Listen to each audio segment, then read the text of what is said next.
সরকারি সিদ্ধান্তের বিরুদ্ধে হুঁশিয়ারি, জাতীয় সড়ক অবরোধের ডাক তীব্রমথা। সরকারি সিদ্ধান্তের বিরুদ্ধে সড়ক পাহাড় সমতল আত্মসমর্পণকারী জঙ্গি নেতা থেকে তীব্রমথার শীর্ষ নেতৃত্ব।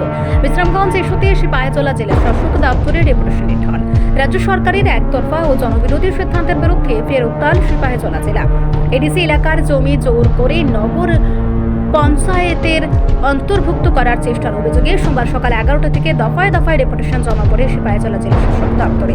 বিশ্রামগঞ্জ নগর পঞ্চায়েত গঠনের সরকারি সিদ্ধান্তের তীব্র বিরোধিতা করে আত্মসমর্পণকারী প্রাক্তন জঙ্গি নেতা তীব্রমথা দলের নেতৃত্ব, বিভিন্ন সংগঠন ও সাধারণ নাগরিকরা অতিরিক্ত জেলা শাসক উপেন্দ্র জমাতিয়ার কাছে ডেপুটেশন প্রদান করে। ডেপুটেশনে স্পষ্ট দাবি জানানো হয়, এডিসি এলাকাকে কোনোভাবেই নগর পঞ্চায়েতের অন্তর্ভুক্ত করা যাবে না। এডিসি এলাকা বাদ দিয়ে বিশ্রামগঞ্জ নগর পঞ্চায়েত গঠন করতে হবে। তীব্রমথা দলের সরিলাম ব্লক সভাপতি বুদ্ধ দেববর্মা, রাজীব দেববর্মা, সঞ্জিত দেববর্মা, বিসিং দেববর্মা, ডেনিয়াল দেববর্মা ও সুরন দেববর্মার নেতৃত্বে একের পর এক প্রতিনিধি দল অতিরিক্ত জেলা শাসকের কাছে স্মারকলিপি জমা দেন। সংবাদ মাধ্যমের মুখোমুখি হয়ে তীব্রমথার নেতা বুদ্ধ দেববর্মা সরাসরি রাজ্য সরকারকে হুঁশিয়ারি দিয়ে বলেন, সরকার যদি জোর করে এডিসি এলাকাকে নগর পঞ্চায়েতের আওতায় আনে, তাহলে আমরা চুপ করে বসে থাকবো না। আগামী দিনে জাতীয় সড়ক অবরোধ করে বৃহত্তর আন্দোলন গড়ে তোলা হবে। প্রশ্ন উঠছে, সংবিধান স্বীকৃত এডিসি ব্যবস্থাকে দুর্বল করতে কি সরকারের এই ষড়যন্ত্র? আদিবাসী স্বশাসন ভাঙ্গার নীল নকশা কি ধাপে ধাপে কার্যকর করা হচ্ছে? জনগণের মতামত উপেক্ষা করে কাদের স্বার্থে এই নগর পঞ্চায়েত? বিক্ষোভকারীদের অভিযোগ, রাজ্য সরকার প্রশাসনিক ক্ষমতার অপব্যবহার করে আদিবাসী এলাকার উপর নগরায়নের বোঝা চাপিয়ে দিতে চাইছে। এর মাধ্যমে ভূমি অধিকার, স্বশাসন ও সাংবিধানিক কাঠামো ভেঙে দেওয়ার গভীর চক্রান্ত চলছে। আমরা মেনশন করছি যে এখন যে প্রস্তাবিত বিশ্রামগঞ্জ নগর পঞ্চায়েত, এই বিশ্রামগঞ্জ নগর পঞ্চায়েত হোক আমরা চাই এবং আমরা আমাদের আপত্তি নেই, কিন্তু এডিসি এরিয়ার জায়গাকে জেনারেল করে যে নগর পঞ্চায়েত করবেন সেটা আমরা কোনো সময় মানব না।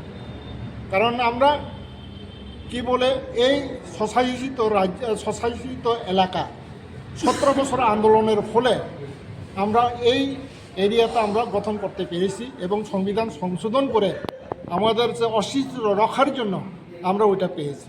তো এখনটা যে এডিসি এরিয়াতে নেওয়া মানে আমাদের অশিষ্টবিহীন, সেই জন্য আমাদের অশিষ্ট আমরা শেষ করতে দেব না। সেই জন্য আমরা আজকে প্রেজেন্টেশন দিলাম। যেমনটা এক্সাম্পল, এখন যেটা প্রস্তাবিত যেটা জায়গা এরিয়াগুলো, ওইটা কোনো এডিসি ভিলেজ বা যে পঞ্চায়েত যেটা যে এরিয়া জনজাতি এরিয়া তাদের সঙ্গে কোনো আলোচনা করে না। এখন পর্যন্ত সবাই জানে না যে কোন এরিয়া নিয়ে নগর পঞ্চায়েত গঠন করতে যাচ্ছে। তো আমরা অফিসিয়ালি যেটা মেনশন করছি, ডিএম সাহেব গত 23 ডিসেম্বর তার নোটিফিকেশন, এই নোটিফিকেশনের মাধ্যমে আমরা জানতে পারলাম বর্তমান আমতলী এডিসি ভিলেজের 1 নম্বর ওয়ার্ড যেমন তুইসাংমা বাড়ি এবং বরকুর বাড়ি এবং যুগপুকুর, এই এরিয়াকে ইনক্লুড করা হচ্ছে কি পাট, বরকুর পাট মিনস যেটা সমতল বরকু আছে ওইটা, এবং যোগপুকুর এবং সমস্ত যে তুইসাংমা এলাকাকে নিয়ে এবং তুইসাংমা এলাকার জমিকে নিয়ে ইনক্লুড করা হচ্ছে। দ্বিতীয়ত নাম্বার 2 নম্বর ওয়ার্ড, ওইটা আমতলী ভিলেজেরই অংশ, যেমন বৈরাগী মুড়া এবং বর্তমান টিএসআর এবং ইটবাটা হয়ে যেটা ওই করিমুড়া এরিয়া হয়ে যেটা ওই যে পাথরের যেটা জায়গা আছে এটা সব এডিসি জায়গা, ওইটাকে ইনক্লুড করা হচ্ছে। যেটা মেনশন করা যে নামের মধ্য দিয়ে আমরা রেভিনিউ ম্যাপে দেখতে পেলাম, ওইটা সব ইনক্লুড করা আছে।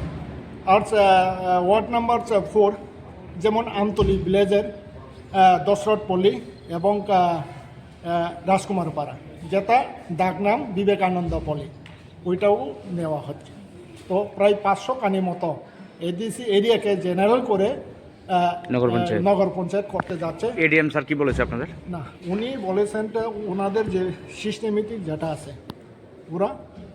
ওনাদের যেটা সামর্থ্য অনুসারে ওরা চেষ্টা করবে এবং হায়ার অথরিটিকে তারা পাঠাবে এবং হায়ার অথরিটি ওইটা ডিসিশন নেবে এবং হায়ার অথরিটির সঙ্গে যোগাযোগ করার জন্য বা আমাদের তাদের মাধ্যমে তো তারা পাঠাবে, কিন্তু আমাদেরকেও বলছে ওইদিকে যোগাযোগ করে তাদের সঙ্গেও আলাপ আলোচনা করার জন্য আমি বলছি। আপনারা কি মানে কোনো রাজনৈতিক দলের থেকে এসেছেন না কোনো সংগঠন বা সিটিজেন হিসাবে সিভিলিয়ান হিসাবে এসেছেন? আমরা এখানে এসেছি, আমরা বিশ্রামগঞ্জ এরিয়ার বাসী।